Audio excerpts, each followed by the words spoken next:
cette fois-ci donc les recevoir et les stocker dans la classe qui est là.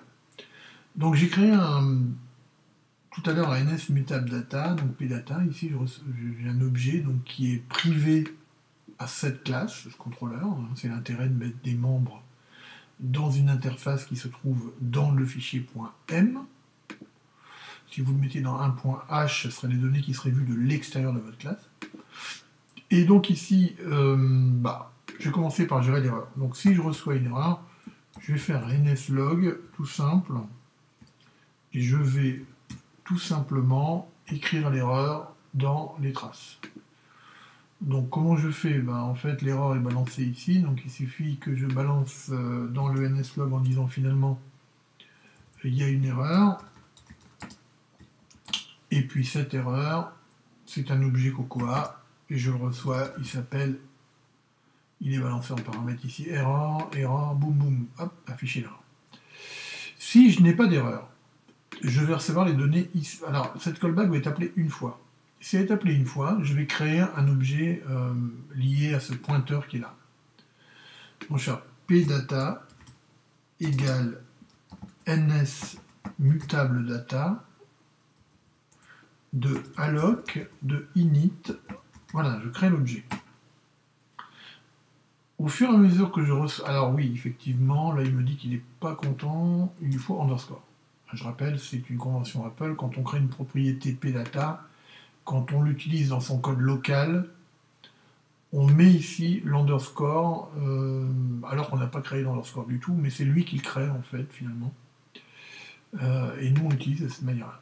Alors ici, pdata, donc, à chaque fois que je reçois des données, je vais les recevoir ici sous forme de ce NSData, vous voyez, qui est ici, à droite. Alors, il faut savoir que NSData est une classe utilisée dans GoATouch pour recevoir tout ce qui est données binaires. Ça peut être des octets, ça peut être des images, ça peut être des flux JSON, bref, ça peut être des tas de choses dont on n'a pas le format. Donc, je vais faire donc, if pdata, il faudrait mieux que, finalement, que le pointeur soit existant. Donc if pdata différent de nil, alors je vais ajouter dans cet objet ce qu'il faut. Donc dans l'objet, donc je prends l'objet, j'ai une méthode qui s'appelle normalement appendData, vous voyez ici, et il suffit que j'ajoute des données, vous voyez, les unes derrière les autres, elles vont se cumuler dans ce flux. Enfin, c'est pas un flux, hein, c'est pas un string, mais disons dans cet objet-là, au fur et à mesure. Et quand je suis là, j'ai le point de sortie, donc là j'ai récupéré mes données et mon pdata est OK. Donc tout simplement, je peux tenter un nslog de base, uniquement pour voir si ça fonctionne, de l'objet Cocoa que est mon pdata. Donc il semblerait qu'il y aura quelque chose dans ce pdata, donc ça devrait mettre dans la console le résultat obtenu.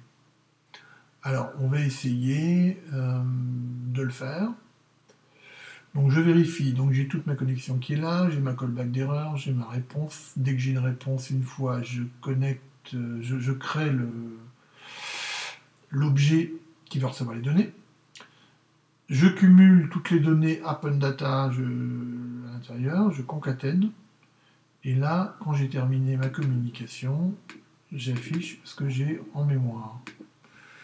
Voilà, ça fonctionne. Donc ici, je fais toujours pareil, un run. J'obtiens ma petite application, je clique sur mon bouton, et là, je m'aperçois que je reçois les données. Oui. Donc j'ai mon flux de données. Alors évidemment, il est très moche, hein, parce que c'est des bytes. Mais je suis prêt à parier que c'est du JSON.